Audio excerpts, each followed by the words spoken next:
Hello, and welcome to episode 5 of Japan Memo, the IISS Japan Chair Program podcast, where we are joined by experts, strategists, and practitioners to unpack why Japan matters in today's regional and global geopolitical landscape. I'm Yuka Koshino, Research Fellow for Japanese Security and Defense Policy at the IISS. Today, our guest speaker is the UK's Ambassador to Japan, Julia Longbottom. Ambassador Julia Longbottom began her third posting to Japan in March this year, returning this time as UK Ambassador to Japan. Previously, between 1990 and 1993, she was in Tokyo as the second secretary in the political section of the British Embassy, then again between 2012 and 2016 as the deputy head of mission. Her long engagement with Japan has allowed her to witness the country face a variety of changes and challenges. Last year, she was also responsible for the coronavirus task force within the Foreign and Commonwealth Office as its director, and has also served as the director for consular services in the FCO. Welcome, Ambassador, and thank you for joining us on Japan Memo. Thank you very much, Yuka. It's good to be with you. So, Ambassador, your first posting to Japan was in the 1990s as the second secretary in the political section. What were your first impressions of Japan, and how has Japan changed over time? I'm not sure that I knew really what to expect. I was fascinated by Japan, by the language. So I'd studied languages at university, but some pretty simple ones like French and German. And the idea of learning a difficult language like Japanese really appealed to me. I'd studied for a year in the UK before I arrived in Japan. So when you learn a language, you begin to learn something about the culture. But what was fascinating was that after a whole year of study at SOAS in London, I arrived and felt really quite a culture shock, but also that my Japanese really wasn't any good to survive with. I then had a sort of deep dive culture shock experience by going on a homestay for 2 weeks almost immediately. I'd landed in Nagano City, staying with I guess a sort of an archetypical Japanese family, a father who was a car dealership salesman, a mother who worked part-time, 2 girls who were at high school. And I just experienced normal Japanese family life for 2 weeks. I learned all about the etiquette around bath time and in which order of importance people got in the bath. In other words, the father first, the guest second, the daughters third, and the mother last, probably when the water had gone cold. And also just how hard they all worked. And the mother was always up very early in the morning, cleaning and cooking this incredible breakfast before everybody left the house. And then again, in the evening when everybody got home. And so I think I got that sense of Japanese dedication and culture of sort of hard work and striving to succeed. I began work in the embassy after a further year of Japanese study. And as you said, Yuka was working on the political brief. There were very few women around in any positions other than o-eru, office ladies, doing the photocopying and making the tea that I came across.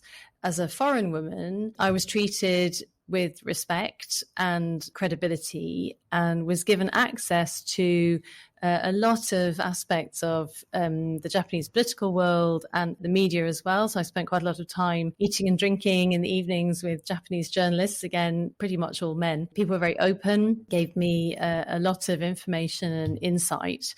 It was just a fascinating place to work. And of course, in the 90s, the early 90s, officially speaking, that's when the bubble burst. Arriving in 1989, you felt the sort of internationalism of the bubble era.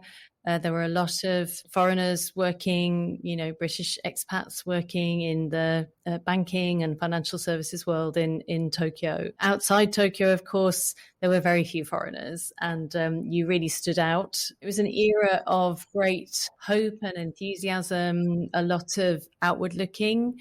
Everybody wanted to learn English. Everybody wanted their children to study abroad. I think that was why I was invited for the homestay, because the family wanted their daughters to be interested in learning English and studying in the UK.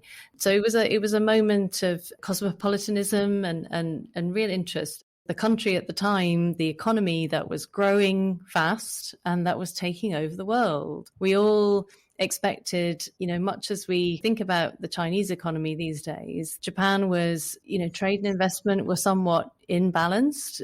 We were all pushing hard to persuade Japan to sort of open up more to foreign business, but also finding it hard to compete with this incredible industrial machine that Japan had become. As the British government and many other like-minded countries, we were pushing Japan hard at the time to carry some of the burden of international affairs and foreign policy and security policy areas that came with having that kind of international economic strength. That was a real theme at the time. We were very like-minded. We often voted the same way at the United Nations, but there were all these restrictions that Japan had, both through its constitution, but also in terms of settings, that meant, for one reason or another, we always felt that Japan wasn't sharing enough of the burden of international peace and security. And that was a narrative and a conversation that lasted for quite a long time. Very interesting. And you raised some interesting points that I would like to follow up on. Firstly, you mentioned the role of women in Japanese society, and I recently saw your tweet about the meeting between the UK Minister of State for Asia, Amanda Milling, and Japanese Minister of State Suzuki Takako. I think you added to this tweet girls' power. Have you seen any changes on this front over the past decades? It's 31 years since I first arrived in Japan, and I think change has been slower than I thought it would be. My second posting was from 2012 to 16, and I was quite shocked when I arrived back in Japan to find that things hadn't changed as much as I thought they would have done. But it really does feel now that things are beginning to shift. What I always say is that there are really amazing women in Japan that I come across who are working in all kinds of different fields, who are extremely capable, who've probably had to work quite hard and put up with quite a lot to get to the senior positions that they've reached. But I think it's just important to keep shining a light on them and normalizing the idea that women can be extremely clever, can study at the top universities, get brilliant jobs and have amazing careers, and have partners and children and a family life. It's still probably quite hard for women in Japan to have all of those things, but it's really important that there are role models and people who can show that that is possible. The other thing that I often say is that gender is an issue for everybody. Gender and diversity and inclusion. It's not a women's issue. That mindset needs to shift in Japan, that women's empowerment and the benefit for Japan of making use of this talent, 100% of the talent available to the economy and to thought leadership in Japan. It's a great waste if all of that talent isn't being used. And it matters for men too, that they and their partners can have families and children and, share careers together. It takes both sides to want to shift that. There are a lot more, young couples these days. They both need to work often, economically. It's no longer sustainable really for one partner, usually the man, to have the career and the serious job. I look around and I see more young couples who are both working, where the father's, taking the children out at the weekend to the park, and the mother's probably, I don't know what she's doing, but it feels like there's been a big shift. So that's very welcome. You also mentioned a changing role of Japan in the region and in the world over the past decades, but the external environment itself surrounding Japan has also significantly changed during that time. On the security front, with the rise of China, the deterioration of security environment also caused by North Korea's nuclear and ballistic missile advancements. And then in terms of economy, the Indo-Pacific has become the engine of global economy, accounting for 2/3 of the world's growth. So in that context, how did you see the external environment change over the past decades? And also, UK has released its integrated review in March 2021 and announced its Indo-Pacific tilt. So why is UK tilting to the Indo-Pacific? You're absolutely right that the external security environment or the environment in this region has changed significantly. It's interesting, I think the moment when China overtook Japan as the second largest economy in the world. That was a big moment. If I look back to when Hong Kong was handed back to China, I was actually working on the Hong Kong brief in London at the time. And in 1997, when the handover happened, the relative size and importance of Hong Kong's economy compared with China's was not insignificant. And it's a tiny place at 6 million people, but we all assumed that the jewel in the crown or the benefits of that Hong Kong economy, including to China, were one of the reasons why we trusted that China would hold its side of the bargain on the Joint Declaration, international treaty on one country, two systems for 50 years. But look at just how much has changed in that balance in the meantime. The impact of China is so much more strongly felt in the region, its political and economic weight, as well as the impact on the security atmosphere, which also comes from Russia, Japan's geography. I've often heard Japanese people say, there are many things we can do, but we can't change our geography. Having both China and Russia and North Korea as close neighbors in this region, it can't be ignored. The Indo-Pacific and the security backdrop, it's not just this region. In general, and we set all of this out in the UK government's integrated review this year, the threat picture has diversified globally. The fact that we are an interconnected world and that digital technology and travel and supply chains are all so much more interconnected means that when we can't rely on all parties supporting this open, rules-based international system that democracies rely on so much. If everybody isn't playing by the rules of the game, then suddenly the risks increase dramatically. And so everything from, hostile state activity to sort of indirect activity by those who have malign intentions, through to cybersecurity, hard security issues, but also global issues that affect all of us, like climate change and pandemics. The external atmosphere is so much more unstable. But the Indo-Pacific, as you said, it has sort of the majority of the world's economic growth, a place that we're all looking at for our future prosperity. We want to build those connections ever stronger, both economically and from a security point of view. It's a region that we want to engage in more security-wise, because we want to make sure that the international system can keep working so that we can collaborate and benefit from the prosperity opportunities. And where, there are many countries that are like-minded and are close partners historically and more recently, we think that the UK has a big role to play. We think we're demonstrating that commitment. And let me dive deeper into the security and defense challenges. You mentioned that the challenges have diversified in that context. How do you see the bilateral Japan-UK security relationship evolving? And what are the major achievements that you have seen so far? If I can just take a little step back, actually, you asked me something about what's changed in Japan since I first came here. The biggest area of change, certainly for somebody working in the world of diplomacy, is Japan's security posture. I was here in 1990 when the first Gulf War began, and there were sort of accusations then that Japan was engaging in checkbook diplomacy. So it was happy to spend money on supporting allies and partners unable to get involved. And then, through things like sending minesweepers to the Gulf, the first peace cooperation law allowing the SDF to be deployed overseas for the first time, that was in 92, through to, the review of the US-Japan defense guidelines and so on.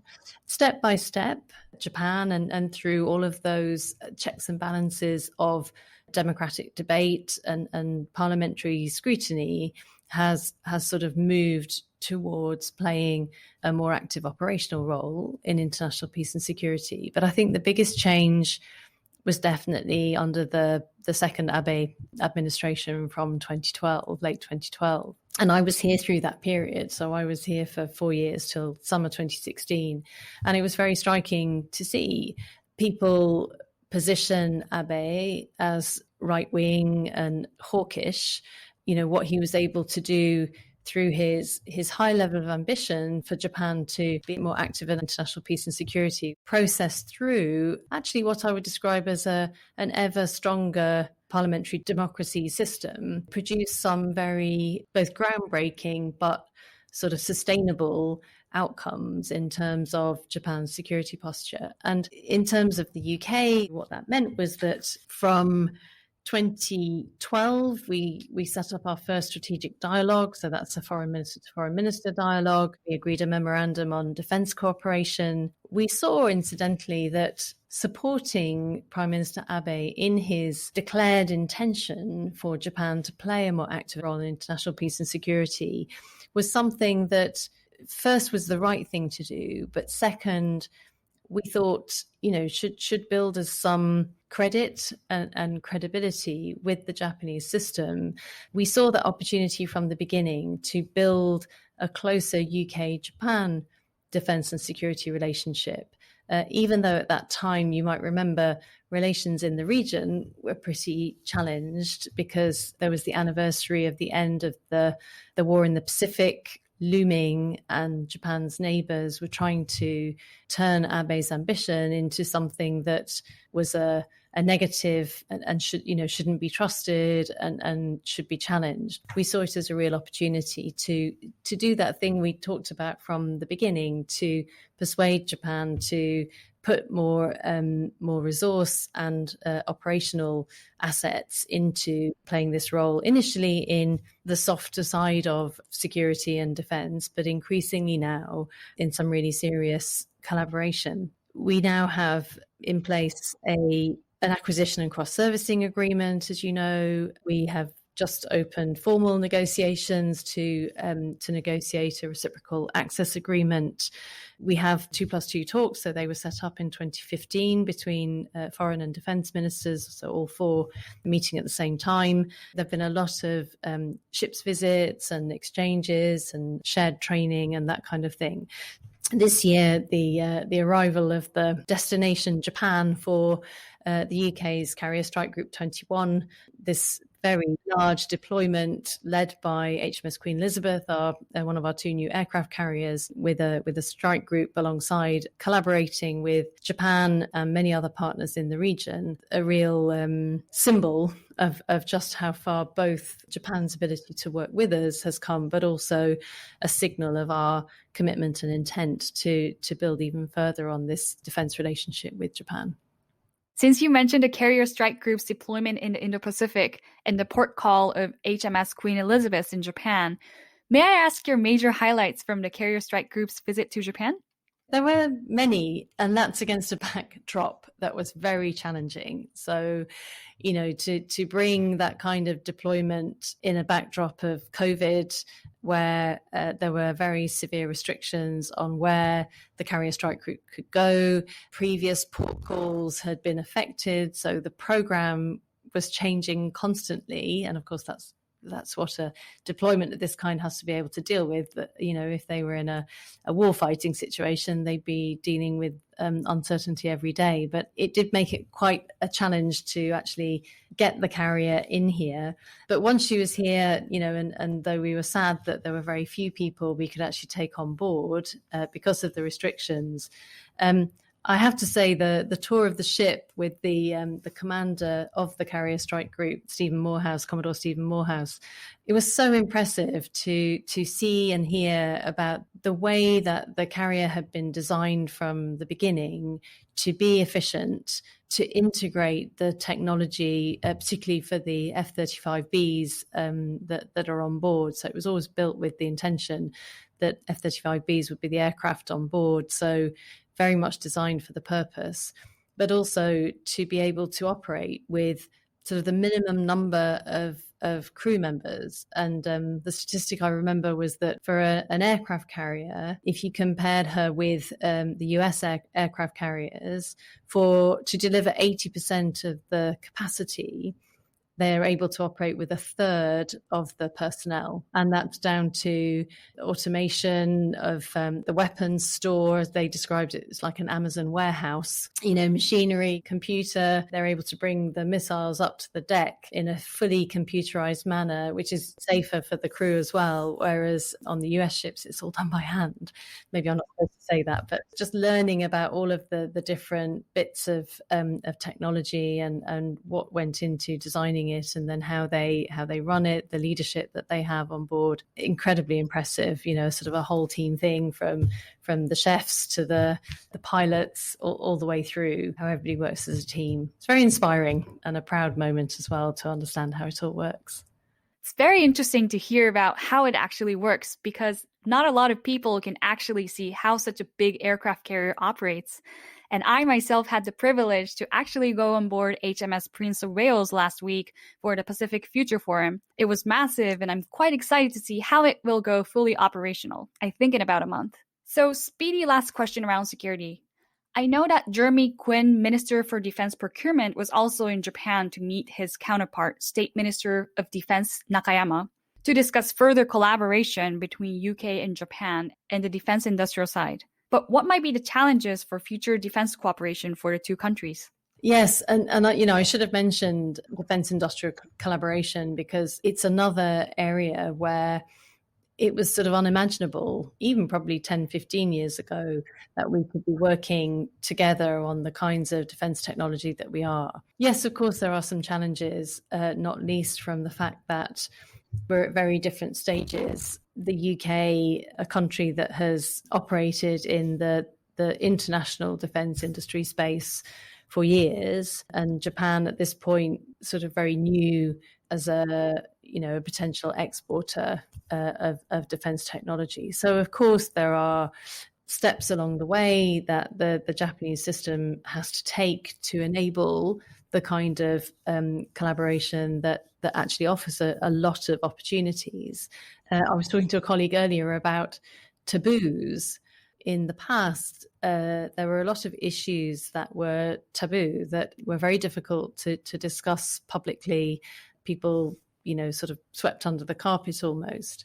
On the defense and security side, it's part of the equation that goes with the shifting external security environment, where that's so much a part of the political discourse these days that it's now much more acceptable for Japan to be talking about how it might collaborate with the UK on, the engines or the subsystems of the future fighter.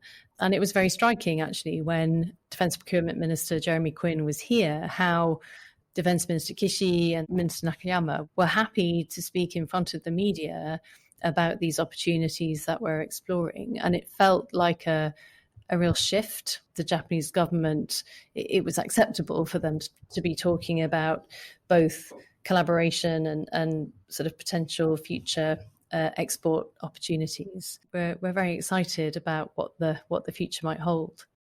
The UK and Japan EPA also entered into force 10 months ago, and talks have started for the UK to join the CPTPP. Which sectors do you think are most excited about this bilateral economic relationship, and where are the opportunities going forward? Yeah, thank you for bringing up the trade agreements. If the security relationship is a relatively new part of the UK-Japan relationship, the economic side, the trade and investment side, has always featured very large in our relationship with Japan since I've been involved. And what's interesting is that, as I said, back in the early 90s, the whole debate was always about how we could persuade Japan to open up more to foreign business and foreign products.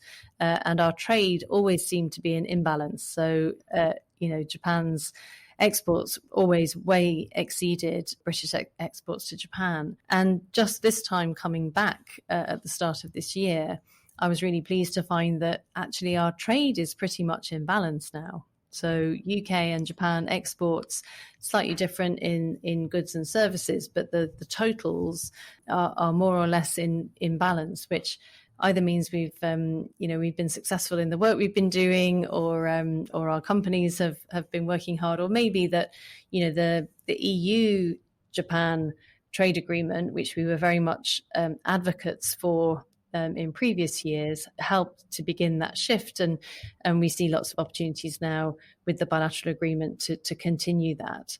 There are many sectors of opportunity, from agriculture, which I think is a sort of relatively new sector for us to be talking about here in Japan. Digital technologies and e-government, cybersecurity are all areas where the UK has real strengths, and where sometimes Japan isn't quite as advanced as people assume that it might be.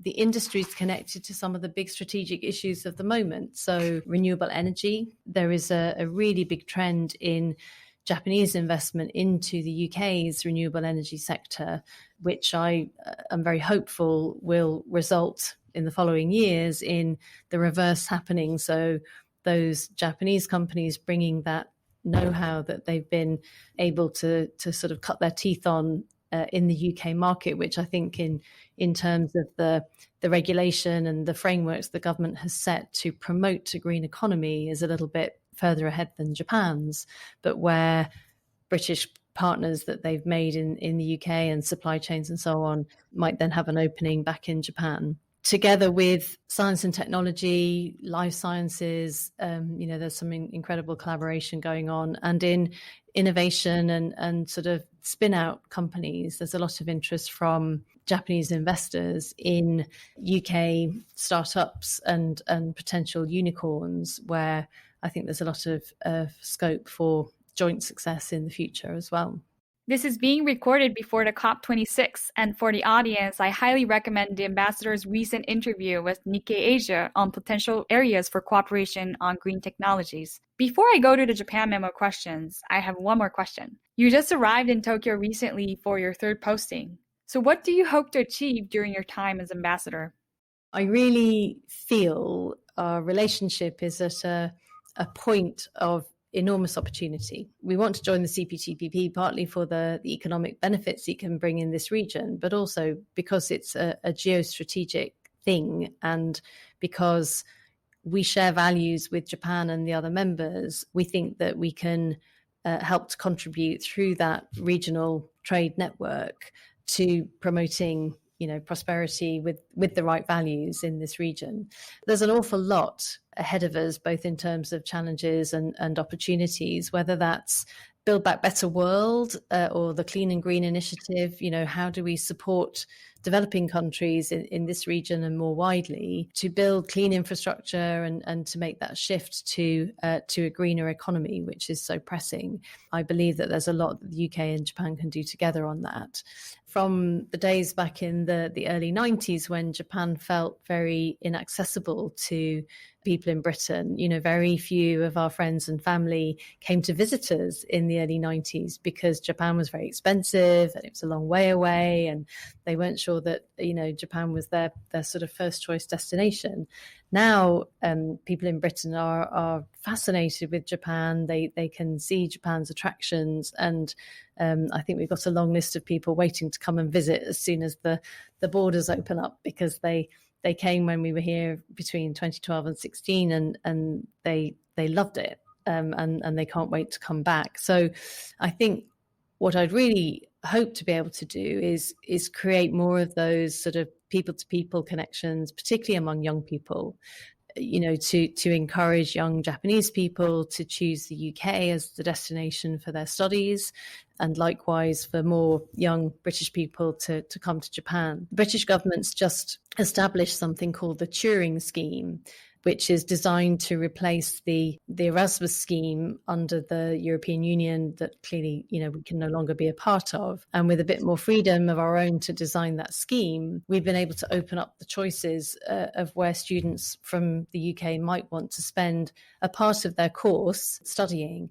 And we've had over 1,000 applicants wanting to come to Japan, which exceeded all of our expectations. Sadly, they can't come at the moment because they would be for quite short periods of study and exchange. So the borders are not yet open to them. And I hope that because they might have to choose somewhere else to go this year, we don't lose that momentum of just how many people are excited to come here. But, I hope in the future we can see a lot more exchange between the people who are, the leaders of the future, and that we need to sort of establish these relationships, because they will matter to where UK-Japan relations end up in the future, and where there's so much potential that we really should be closer and closer as two countries, both economically and in security terms. Actually, our former intern James is going to Japan through the JET program later this year. And of course, for Robert Ward, the IISS Japan chair, one of his early encounters with Japan was through the JET program. So it's very exciting to hear that the program is returning after COVID to cultivate UK-Japan relations. So now the first Japan Memo questions. Do you have any book recommendations for listeners who wish to understand Japan? Amy Stanley's Stranger in the Shogun City, which is a fascinating story of a young woman and the challenges she faces both with her family and the countryside of Japan, and then when she decides to move to Edo back in the sort of start of the Meiji era. It sort of reminded me a bit of Emily Bronte's Jane Eyre, just how tough it was for women, particularly women who didn't conform. But a really fascinating story. The other one, I guess, is Japan Story. So this is Christopher Harding's book, In Search of a Nation, 1850 to the present. It tells the story of that all-important moment in Japan's history of the Meiji period through the eyes or through the characters of some historical figures that he's done some amazing research into to understand what was going on and what people were thinking at the time. And some pretty weird and wonderful stuff was going on in the Meiji era as Japan was opening up to the West, and probably going through quite a lot of agonies about how Japanese to remain and how Western to become. And I think that story is probably not yet complete. Very interesting, and thank you very much for your recommendations. Our second question would be, what do you think people often get wrong about Japan? One is, because Japanese people are so polite, society is so respectful, sometimes, and particularly in the world of diplomacy or negotiations, people assume that you can't sort of speak straight or address difficult issues. It's quite clever on the part of our Japanese counterparts, actually, that they can use this to make it feel a bit awkward for people to sort of be tough negotiators. But actually, we see plenty of occasions when the Japanese themselves are very tough negotiators. So don't be fooled by, I mean, of course, it's such a part, big part of Japan's attraction, the way that people are respectful of each other and the reception that you receive and how much respect you're given. Don't think that you can't also sometimes speak up when you need to. And the other thing I would mention, people often just assume that Japan, all of Japan, Japanese society is high-tech, digital, connected through technology. And it is in some respects, but there's quite a long way to go in others. And, the whole question of administrative reform and banning the hanko, the red ink stamps that have to go on every document, or the need to sign things in hard copy or send things by fax. There's still a way to go. And people are usually really surprised when they find that that's the real Japan, and that there's still quite a lot that is in the process of changing. It will be very interesting to see what the role of the digital agency will be to address these challenges. Also, the Minister for Digitalization, Minister Makishima Karen, is a woman who was recently selected to join Prime Minister Kishida's cabinet. So thank you, Ambassador Longbottom, and thank you to our listeners for joining us on episode 5 of Japan Memo. If you enjoyed this episode, we suggest subscribing to Japan Memo on podcast platform of your choice. For more insightful analysis, I also encourage you to look at past research by the Japan Chair Program and the IISS on our website. We also hope to connect with you on Twitter, where we are actively sharing the latest news and analysis on everything Japanese geopolitics and more. You can find me on Twitter at Yuka Koshino and Ambassador Longbottom at Julia Longbottom. Thanks again, and see you next time.